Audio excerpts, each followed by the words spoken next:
vanhu vobuda vachitaura masviko vachiti aiwa dai vakatoba aiwa naivo vakomana aiwa vethe ruling party aiwa nathe first lady panguva ine panoonekwa kuchiitika kumasvingo kuonekwa kuti aiwa mastate agents anoluta zvinhu aiwa zvakanga zvichida kudonetewa aiwa nathe first lady wenyika yezimbabwe. Chiitiko chanasi kuonekwa kunzi aiwa musoro uko zvinhu hazvina kumira zvakanaka. These guys aiwa havacharespecti and they have lacked confidence, havasina confidence muleadership yavo. Sana kuna mashoko anobuda nyurwa panapa kuti subscribe like turn on the bell icon. Timina Zimba Daniel Chiti ZANU-PF heavyweights and state security agents have been accused of looting foodstuffs, hampers, and farming inputs that were donated to villagers by Mrs. Auxilia Mnangagwa on Wednesday.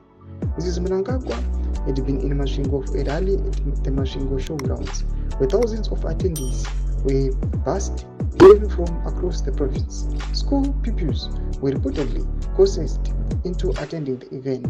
ZANU-PF source refuted the poor distribution of the donated goods, stating attendees were divided into groups of 10 and made to share a 50 kg bag of rice, while top government and ZANU-PF officials received 10 kg of mealie meal each.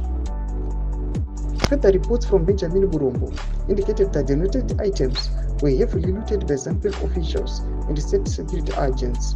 The donated items were stolen by senior party members and the state security agents. Senior government officials also stole the items, the government source said, condemning the actions. Tomasvika tiri kuti aiwa vakomana vanhu vaiva vachicomplaina vachiti aiwa kuona mastate security agents achipa zvinhu zviri kufanira kudonetiwa zvinozoratidza kuti vakomana ava kunyange vachishandira the government they are not being satisfied nemhuri yavari kuwana. On top of that panapa tichiona mune cyclone Geza panguva ino vanhu vofamba vachiti aiwa dai vakatoba nyangwe naiye Auxilia wacho arove pasi just because vanhu vari kuona kuti these guys they are not adding any value aiwa pavagari kana mawelfare emasidents enyika yezimbabwe.